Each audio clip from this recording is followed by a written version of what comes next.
Good morning, students, and welcome to my new channel. Here is a surprise for you. Okay, students.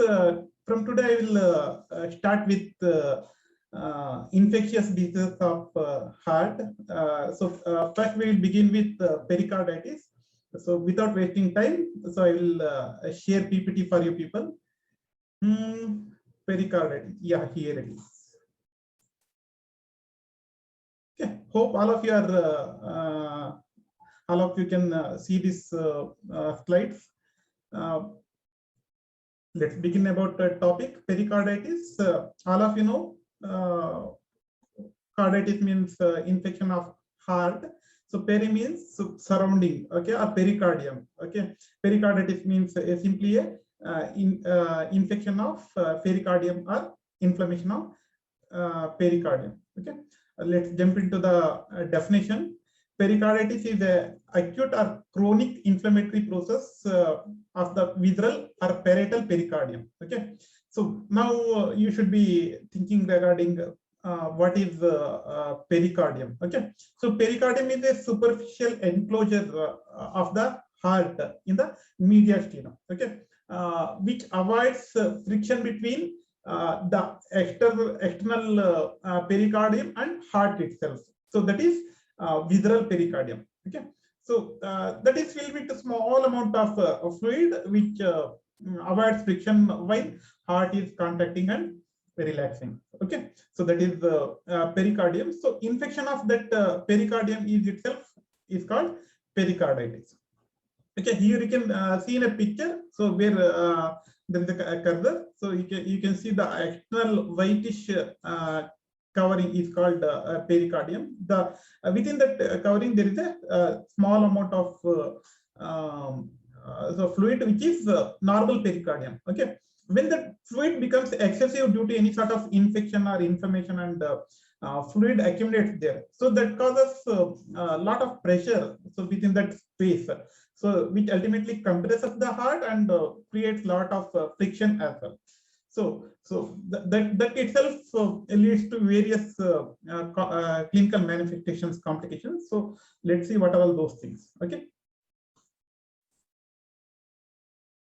so already I said this is the normal layer of heart. Okay, so inner layer is a myocardium, so with middle myocardium and external pericardium, so which is spaced by pericardial fluid. Okay, so pericardial fluid with visceral layer and outer layer is called parietal pericardium. So within that parietal and visceral layer, there is a fluid, a small amount of fluid called pericardial fluid in a pericardial cavity. So what is the physiology behind this type of disease condition? Due to any sort of etiological factors, so usually most of the things are idiopathic or unknown. So due to such causes, there will be either due to bacteria or virus or drugs, various reasons are there. Due to such etiological factors, there will be pericardial effusion, okay, resulting from any inflammation or infection. Okay, they release a combination of fluid, fibrin, and cells into the space due to inflammatory response. Along with that, clinical manifestations like fever and other symptoms like syncope, dizziness, difficulty in breathing, dyspnea, chest pain, or heaviness in breathing can be felt. Okay, due to reduced cardiac output, means because of pressure, heart will not completely relax and contract. So due to those reasons, so cardiac output will also reduce. So resulting in poor metabolic demands will be met by the circulation, so resulting in fatigue, severe fatigue, and activity intolerance. So patient cannot do any sort of activities. So that's the situation here. So continued with that, ultimately results in pericardial friction rub. There is often irritation and inflammation of the surrounding pleura and diaphragmatic tissue, so which ultimately results in pain as well and a condition called cardiac compression, or we call that situation as cardiac tamponade, where there will be excessive pericardial pressure over the heart, which results in impaired functioning of heart. Okay. Clinical manifestations. Among clinical manifestations, chest pain is the most progressive, frequently occurring symptom. So, which is sharp, pleuritic in nature, and the pain is gradually occurs deep along with inspiration and expiration. Okay. Usually in supine position also it will be more. Okay, the pain will be intensive. It is relieved by sitting and in a foldless position as well. The pain may radiate to the neck, arms, and shoulders. One distinction is that the pain from pericarditis can be referred to as what is that trapezius muscles. Okay. So it is often not relieved by nitroglycerins. Usually, if any coronary artery diseases are there, or any pain due to coronary artery diseases, by giving a nitroglycerin, we can reduce that pain.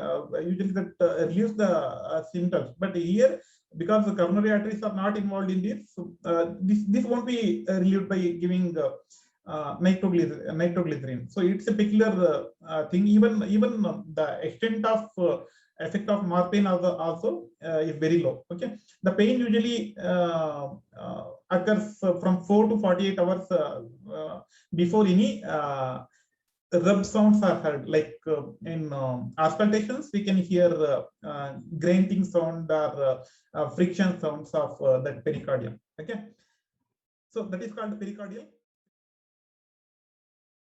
Okay, the sound of that pericardial friction rub will be in the manners like scratching, grating, and a crunching or squeaking. Okay, like there is something machine in that mediastinum. Okay, three components of rub that each type of different sounds reflects that heart's movement during atrial systole, ventricular systole, and ventricular diastole.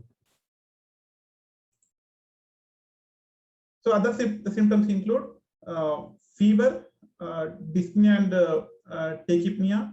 So these are usual symptoms. Restlessness, irritability, anxiety, difficulty can be seen. So in ECG, we can see dramatic changes. So with abnormal heart beating, irregular heart beating with variations in QRS complex or inverted QRS complex, absence of T wave, so which ultimately indicates that there is something which is avoiding relaxation of heart. Okay, so so through ECG we can also go through the things, and pericardial effusion can be evident by chest X-ray. Okay, here is a sample of chest X-ray which shows pericardial effusion. So here you can see the borders of mediastinum, which is very much enlarged. Okay, in space. Okay, so this is one more symptoms. Then arrhythmias. As I said, you have seen in ECG waves also. So there is abnormal rhythm. Okay, irregular heartbeat. Then accumulation of fluid in the pericardial space, that is pericardial effusion. So it is called pericardial effusion. The fluid may be serous, purulent, or hemorrhagic. So any type of fluid can be seen there depending upon the type of infection or inflammation. So here is a picture of pericardial effusion. So you can see even pericardial sac is enlarged and the heart has been compressed. That is that symptom is called cardiac tamponade. Okay, here it is. Cardiac tamponade, it develops as the pericardial effusion increases in size and due to compensatory mechanisms. So pericardial sac will increase and heart will get squeezed. Okay, so that situation itself is called cardiac tamponade. Okay, So this can result in very low cardiac output or even heart failure. Okay. So what's the treatment for this? The usual management of treatment, immediate management is providing rest to the patient, oxygen administration.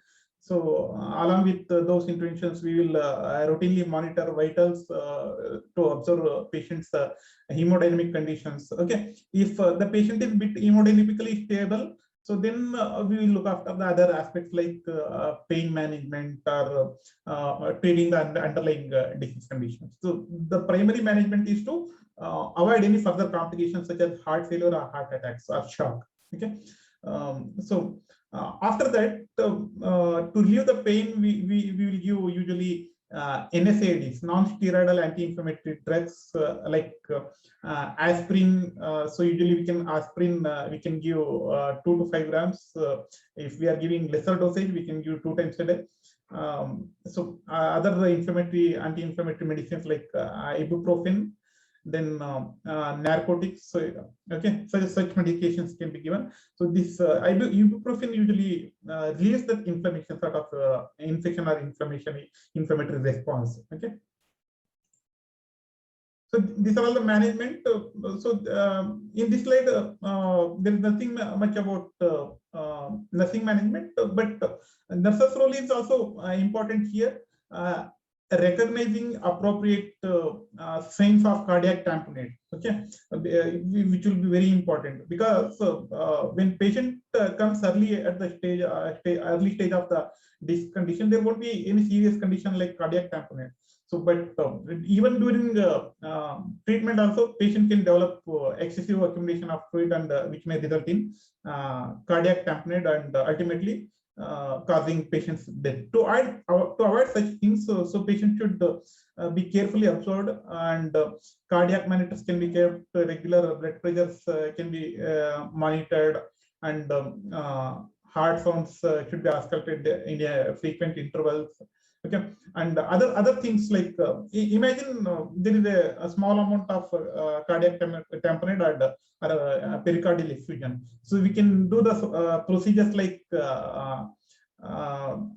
pericardial fluid aspiration. Okay, pericardiocentesis, like so in that procedure, what we'll do usually is we will remove secretions or any accumulation from the pericardial sac, which relieves the pressure over both sac and the heart itself. So that may ultimately bring a bit of a relief to the patient. So such interventions can also be done. So if nurse properly informs the doctor regarding the patient's continuous progress. Okay, these are all the things we can see in pericardial effusion. So which is a result of this pericarditis.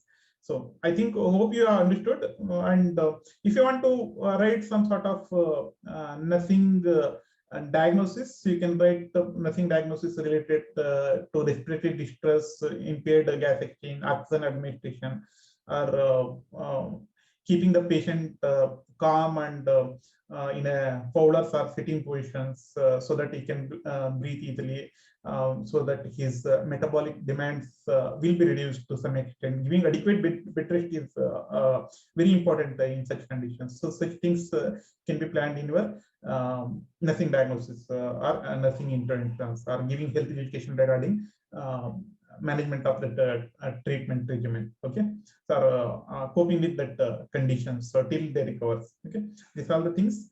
Hope you understood. Thank you for watching this small video. So in next video we'll continue with myocarditis and endocarditis. Okay, because as you know, when pericardium can be get infected, so absolutely same like that, the myocardium and endocardium can also be infected by various viral and bacterial infections. So in next classes, we'll look after those topics. Okay, thank you.